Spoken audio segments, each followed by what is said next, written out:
We're recording this conversation in November 2021. A year from now, the world changes.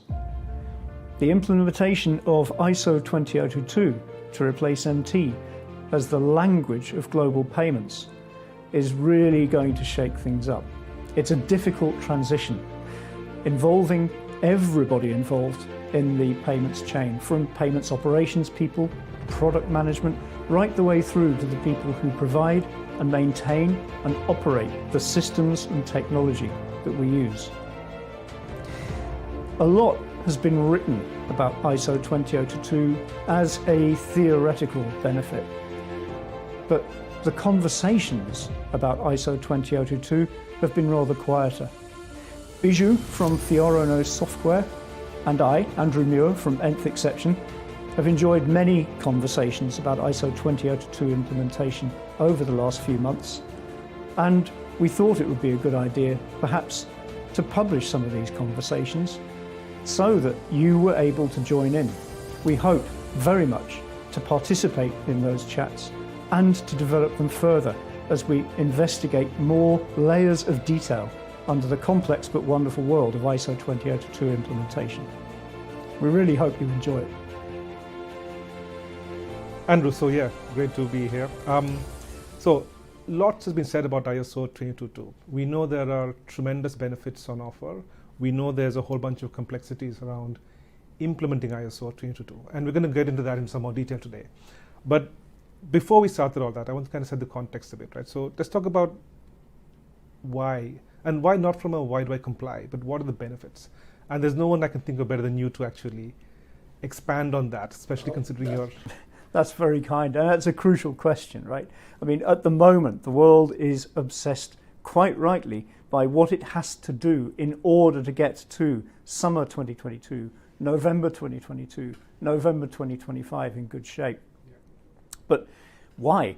What is this ISO 20022 transition trying to achieve? There are benefits that people do write about, but generally speaking, those benefits are about reduced cost of operation.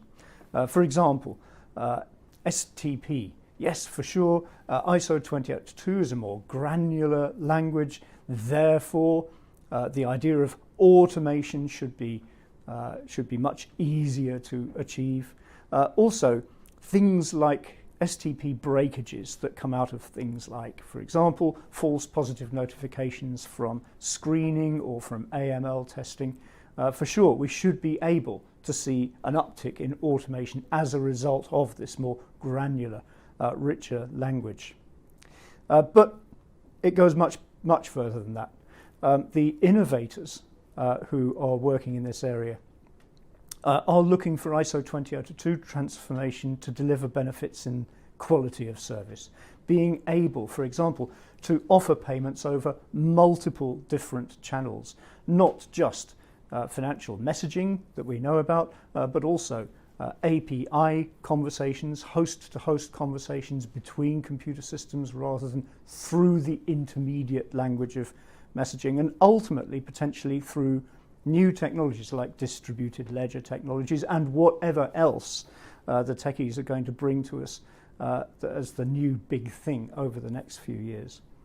What I'm much more interested in, those, is what people aren't really writing about, what the innovators are working on behind the scenes.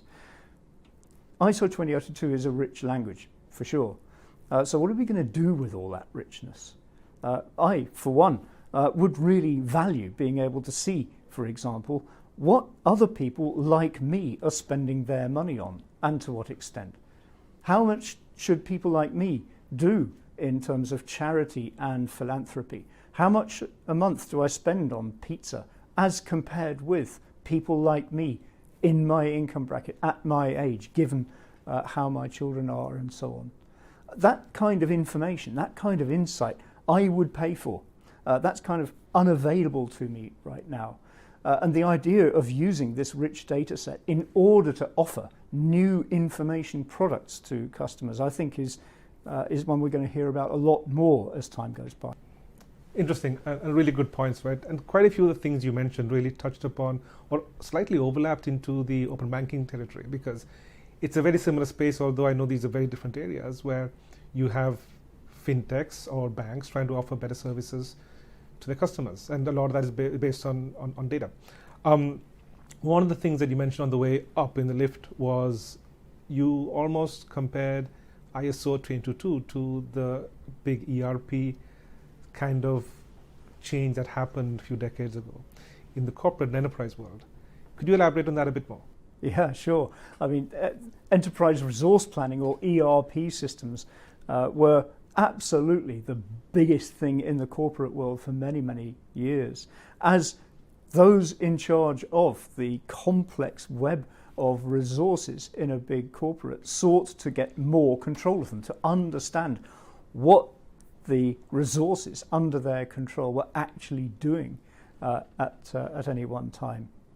What ISO 20002 brings to the banking world in particular is exactly the same idea of being able to understand where the resources under our control are, what they're doing, and how much we're actually being able to make from them. So I do absolutely compare the ISO 20002 transformation to the kind of transformation the corporate world had in ERP.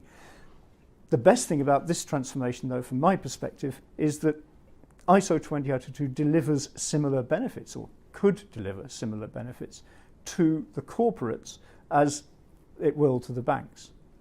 And as such, it represents, I think, an opportunity for corporates and banks to be able to collaborate to the extent that perhaps was rather more difficult in the ERP world. So can I say ERP even better than ERP? That's my view anyway. Understood. Very interesting point of view, Andrew, and I absolutely agree. Makes a lot of sense. So next, let's talk about how to make ISO 20022 work.